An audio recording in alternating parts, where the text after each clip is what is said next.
Hello students, welcome to my channel. आज हम लोग विलयनों के अणु संख्यक गुणधर्म के बारे में पढ़ने वाले हैं। ठीक है, आपने प्रकृति में और हमारे दैनिक जीवन में बहुत सारी घटनाएं देखी होंगी, जैसे कि वृक्ष की जड़ के द्वारा ऊंचे ऊंचे वृक्ष की पत्तियों तक जल किस प्रकार पहुंचता है। ठीक उसी प्रकार अगर हम लाल रक्त कणिका को पानी में डाल देंगे तो वह टूट जाती है। ठीक है, और मोटर कार के रेडिएटर में भरा हुआ जल 0 डिग्री सेंटीग्रेड ताप पर भी क्या होता है, बर्फ नहीं बदलता है। तो इन सभी का कारण क्या है, ठीक है, आपने देखा होगा। तो कई प्रश्नों के उत्तर को प्राप्त करने के लिए हम विलयनों के एक विशेष प्रकार के गुण का अध्ययन करते हैं या करेंगे, जिसे हम अणु संख्यक गुणधर्म कहते हैं।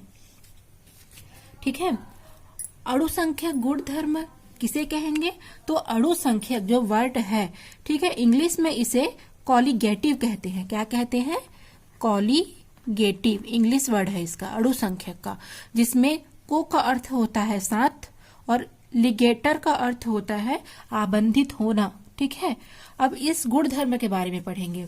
तो वे सभी गुणधर्म जो विलयन में उपस्थित कुल कणों की संख्या और विलेय के कणों की संख्या के अनुपात पर निर्भर करता है, न कि विलेय कणों की प्रकृति पर। उसे हम अणु संख्यक गुणधर्म कहते हैं।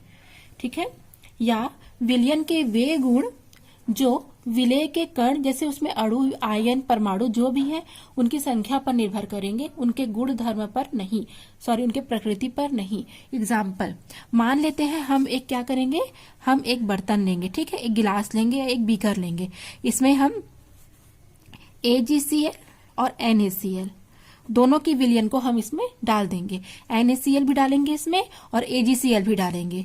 तो हमको इसमें किसकी प्रकृति, इसमें हमको कण की प्रकृति नहीं, कण की प्रकृति पर हमको बिल्कुल भी ध्यान आकर्षित नहीं करना है। हमको उनके कणों की संख्या पर कि कितने विलेय, क्योंकि यहाँ पर जल क्या है, विलायक है। ठीक है, जल हम विलायक के रूप में लिए हैं और विलेय के रूप में हम AgCl और NaCl लिए हैं। तो यह जो अणु संख्यक गुणधर्म है वो विलेय के कणों की संख्या पर डिपेंड करेगा कि NaCl और AgCl के कितने कण जल में डिसॉल्व है, ना कि इनकी प्रकृति पर कि कितने हैं। NaCl, AgCl और भी आप 2-4 विलेय लेंगे तो उसकी प्रकृति पर नहीं करेगा, उनके किस पर करेगा, कणों की संख्या पर। तो विलयन के वे गुण जो विलेय के कणों की संख्या पर निर्भर करते हैं, ना कि उनकी प्रकृति पर, तो इसे हम अणु संख्यक गुणधर्म कहते हैं। और अणु संख्यक गुणधर्म 4 प्रकार के होते हैं।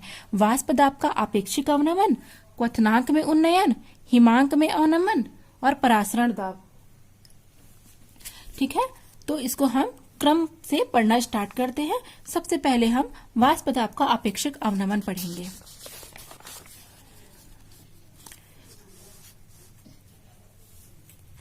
वाष्प दाब का आपेक्षिक अवनमन पढ़ेंगे। ठीक है, तो सबसे पहले हमको वाष्प दाब क्या होता है ये जानना आवश्यक है कि वाष्प दाब किसे कहेंगे।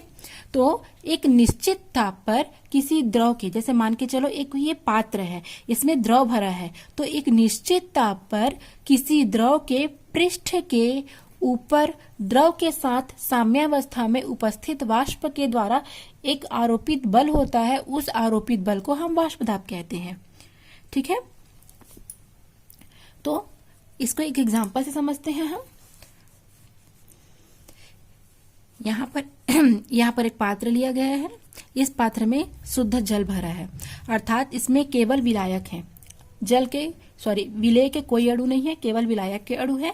और जब इसे हम नीचे से क्या करेंगे, हिट करना स्टार्ट करेंगे, तो हिट करेंगे तो ये क्या होंगे, आपस में गतिज ऊर्जा बढ़ेगी, उष्मा मिलने पर इसकी गतिज ऊर्जा बढ़ेगी और ये क्या करेंगे, जल वाष्प के कण के रूप में वाष्पित होने लगेंगे। चूंकि ये एक बंद पात्र है तो ये क्या हो जाएगा, वाष्प यहीं पर इकट्ठे होने स्टार्ट हो जाएंगे। चूंकि इसमें कोई विलेय के कण नहीं है, केवल जल के कण है, अर्थात शुद्ध जल है, तो वाष्प भी क्या होगी, अधिक बनेगी। ठीक है, तो क्या होगा, एक कंडीशन ऐसा आएगा कि साम्य की स्थिति लगेगी और जितने कण जो जल वाष्प के रूप में वाष्पित हो रहे हैं, अब वो द्रव अवस्था के रूप में वापस इस द्रव में आएंगे, जिससे क्या होगा, यहाँ पर एक आरोपित दाब होगा, इसी आरोपित दाब को हम वाष्प दाब कहेंगे। इसके पहले के वीडियो में आपको ये बताया था। अब देखेंगे, जब हम इस पात्र में विलेय मिलाएंगे। विलेय क्या डाल रहे हैं हम, NaCl या नमक। जब इसमें हम ठोस विलेय, जिसको हम अवाष्पशील, ठीक है, विलेय कहेंगे, ठीक है, अवाष्पशील या ठोस विलेय NaCl की मिलाएंगे, तब क्या होगा, तब के कंडीशन में इस पात्र में अब विलायक के साथ साथ विलेय के कण भी हैं।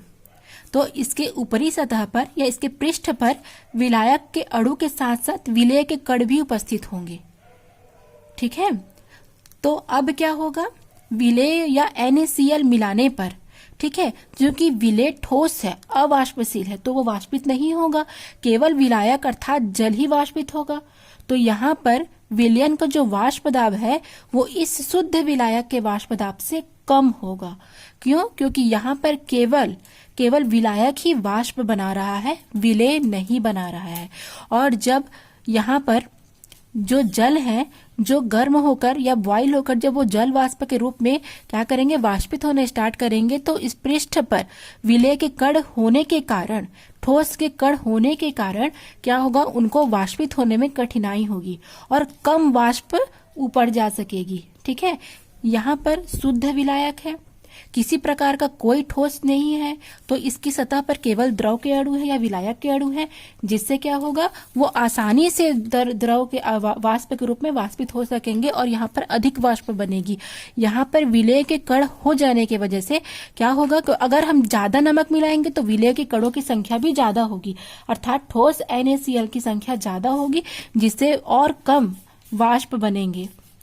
तो क्लियर हुआ। इस प्रकार विलायक का जो वाष्प दाब है वो विलयन के वाष्प दाब से अधिक होता है, क्योंकि यहाँ पर केवल शुद्ध विलायक है और यहाँ पर विलेय के कण होने की वजह से विलयन का जो वाष्प दाब है वो कम हो जाता है, ठीक है। तो इसे किस प्रकार से लिखेंगे, आप स्क्रीनशॉट ले सकते हैं या नोट्स बना सकते हैं। किसी विलायक का विलयन में वाष्प दाब ठोस अवाष्पशील विलेय को मिलाने पर कम होता है, इसे हम वाष्प दाब का अवनमन कहते हैं। यहाँ जो अवनमन शब्द है उसका अर्थ होता है कमी, ठीक है, कमी होता है, वाष्प दाब में कमी या अपेक्षिक अवनमन होता है। अब अवनमन का कारण देखते हैं। विलयन की सतह पर विलेय और विलायक दोनों के अणु उपस्थित रहते हैं, अतः सतह का जो विलायक है वो एक प्रकार से अणुओं द्वारा घिरा होता है, जिसमें उसका भाग कम रह जाता है।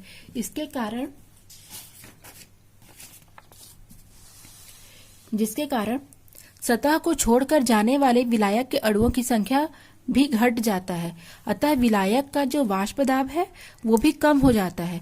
परिणाम स्वरूप दिए गए ताप पर विलयन का वाष्प दाब शुद्ध विलायक के वाष्प दाब से कम हो जाता है।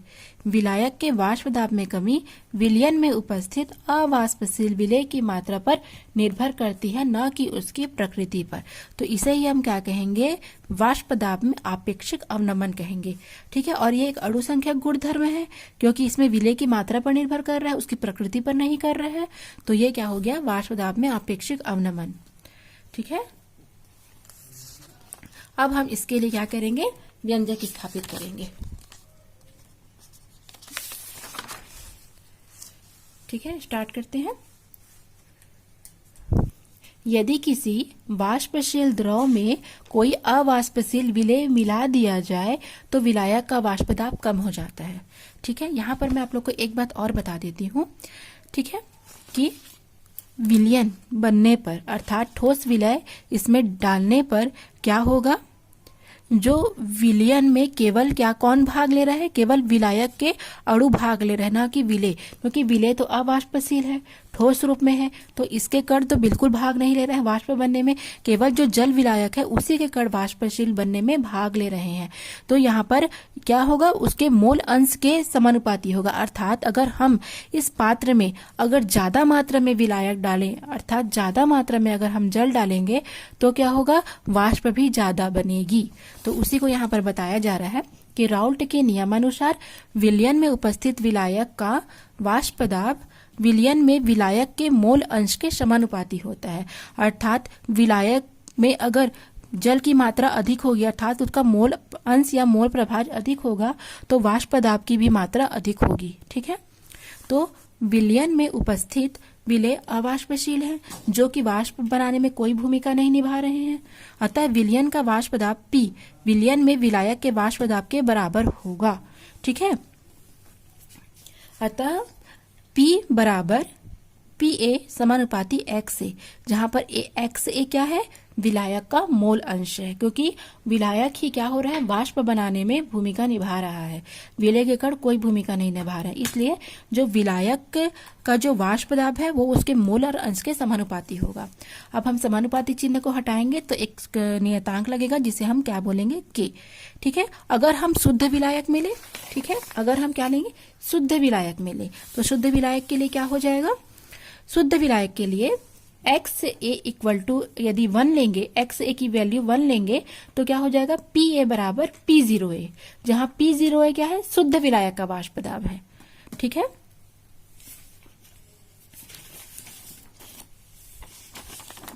अब हम इसे ही आगे बढ़ाते हुए चलते हैं।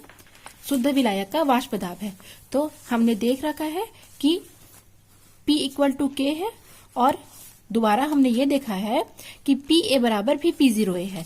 तो अब समीकरण 2 से 2 में मान रखेंगे, यदि हम समीकरण इस 2 में मान रखेंगे तो क्या हो जाएगा, ठीक है, क्योंकि P0A और K दोनों बराबर हैं, तो अब इस वैल्यू के जगह पर हम इस वैल्यू रखेंगे, तो यहां पर अब हम P0A रखेंगे। ठीक है, तो क्या हो जाएगा, PA बराबर P0A इंटू XA।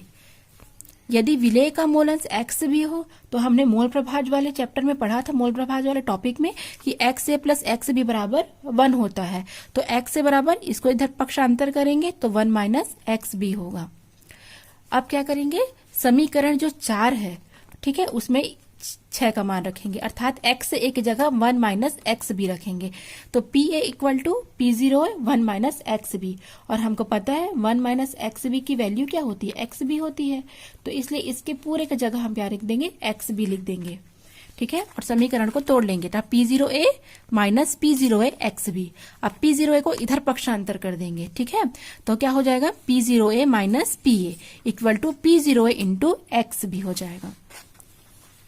तो यहां पर क्या हो गया, P0A अब माइनस PA, और इसे भी इधर पक्षांतर कर देंगे, तो चूंकि इधर गुणा हो रहा है, इधर आकर के भाग होगा, इसलिए P0A minus PA upon P0A equal to XB के। तो ये एक समीकरण होगा जो कि न्यूमेरिकल क्वेश्चन में इंपॉर्टेंट होता है। तो यह क्या हो जाएगा, यहाँ पर P0A माइनस PA, ये क्या है, वाष्प दाब में होने वाली कमी है, क्योंकि शुद्ध विलायक का वाष्प दाब क्या हो रहा है, अधिक हो रहा है इसकी तुलना में, विलयन के वाष्प दाब की तुलना में, क्योंकि यहाँ पर विलय के कण भी हैं। ठीक है, और ये क्या हो जाएगा, पूरा वाष्प दाब में आपेक्षिक अवनमन हो जाएगा। ठीक है, ये हो जाएगा वाष्प दाब में आपेक्षिक अवनमन। एक बार और मैं आप लोग को फिर से दोबारा समझा देती हूँ। ठीक है, राउल्ट के नियम से क्या हो गया, विलयन में उपस्थित विलायक का जो वाष्प दाब है वो विलयन में जो विलायक के मोल अंश के समानुपाती होगा, क्योंकि अगर विलायक जो जल है उसकी मात्रा अधिक होगी, मोल अंश अधिक होगा, तो वाष्प दाब भी अधिक बनेंगे। तो इस प्रकार क्या हो जाएगा, ठीक है, यहां पर लिखेंगे तो P बराबर PA समानुपाती X से, जहां पर X से विलायक का मोल अंश है, समानुपाती चिन्ह को हटाएंगे तो K आएगा, स्थिरांक। ठीक है, अगर हम शुद्ध विलायक के लिए लेंगे, तो PA बराबर हम क्या लिखेंगे, P0A। यदि X1 की वैल्यू 1 रखेंगे तो PA बराबर हो जाएगा P0A।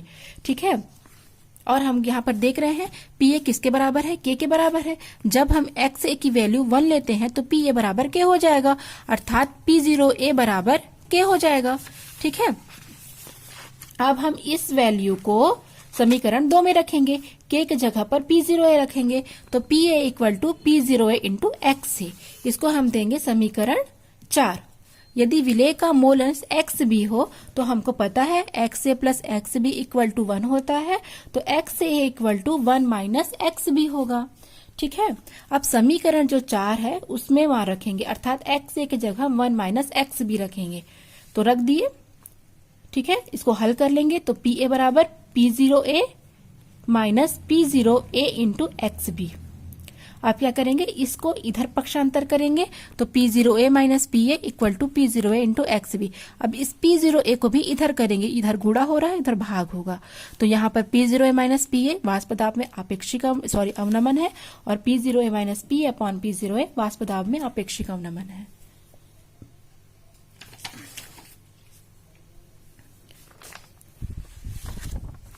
ठीक है, अब देखते हैं P0A minus P equal to XB। हमने पढ़ा था मोल अंश में XB की value NB upon Na plus NB होता है, ठीक है। तो P0A minus PA upon P0A और XB की जगह हम इस पूरी वैल्यू को रख देंगे। तो NB upon Na plus NB, जहां Na क्या है विलायक के मोलों की संख्या और NB क्या है विलेय के मोलों की संख्या। क्योंकि अगर हम तनु विलयन में ले रहे हैं तो तनु विलयन में क्या होगा, जो ये NB है, ठीक है, उसका जो वैल्यू है वो बहुत कम है Na से। क्यों? क्योंकि विलेय के जो मोल हैं वो भाग नहीं ले रहे हैं वाष्प पदार्थ बनाने में, केवल विलायक के मोल भाग ले रहे हैं। इसलिए हमको जो हर में NB है इसकी उपेक्षा करनी है या नगण्य लेना है। तो इसको अगर हम नगण्य लेंगे तो क्या हो जाएगा, NB अपॉन Na होगा, ठीक है, ये सेम उतरेगा, यहाँ NB अपॉन N होगा। अब अगर हम इसको सूत्र रूप में लिखेंगे तो P0A minus P upon PA और यहाँ पर NB की जगह WB अपॉन MB, Na की जगह Ma अपॉन WA हो जाएगा, जहाँ WA और WB विलायक और विलेय की मात्रा है, Ma और MB विलायक और विलेय का मोलर द्रव्यमान है। अतः अवाष्पशील विलेय वाले विलयन के लिए निश्चित ताप पर वाष्प दाब में आपेक्षिक अवनमन विलेय के मोल अंश के बराबर होता है, ठीक है।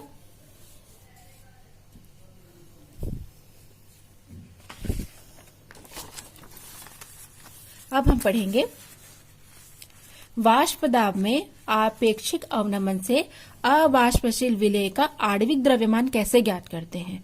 तो माना किसी विलयन में Mb क्या है अणु भार, अवाष्पशील विलेय का WB ग्राम Ma अणु भार वाले विलायक के WMa ग्राम में घुले हों, ठीक है। मतलब कोई विलयन किया गया है MB अणु भार वाला, जिसमें अवाष्पशील मतलब विलयन का भार कितना है MB, और इसमें अवाष्पशील विलेय के WB ग्राम हो और Ma अणु भार और विलायक के WA ग्राम घुले हो, तो क्या हो जाएगा, विलेय की मोलों की संख्या हमको पता है NB बराबर WB अपॉन MB होता है और Na बराबर WA अपॉन Ma होता है। तो अब इस मान को हम राउल्ट के नियम से रखेंगे। तो ये अभी हमने निकाला था NB upon NB plus Na, तो अब NB की जगह हम WB अपॉन MB रखेंगे और Na की जगह हम WA अपॉन Ma रखेंगे। तो पूरा मान को रख लेंगे कि WB upon MB upon WB upon MB plus WA upon Ma। इस फिर से तनु विलयन के लिए लेंगे तो ये जो विलेय के मोल है और विलायक के मोल की अपेक्षा में बहुत कम है, इसलिए हर के जो WB अपॉन MB है इसकी उपेक्षा करेंगे, ठीक है, इसको नगण्य मानेंगे। तो क्या हो जाएगा WB upon MB WA upon MB, ठीक है। अब क्या हो जाएगा, इसको ऊपर ले जाएंगे तो Ma ऊपर चला जाएगा और ये नीचे आ जाएगा, ठीक है। तो क्या हो जाएगा WB अपॉन MB, और यहाँ पर गलती से लिखा गया है ये Ma है और ये WA है, ठीक है, ये WA है अपॉन Ma है, ये गलती से मिस्टेक हो गया है। जब ये ऊपर जाएगा गुणा होगा तो Ma ऊपर आ जाएगा और WA नीचे आ जाएगा, ठीक है। तो थोड़ा सा मिस्टेक हो गया था।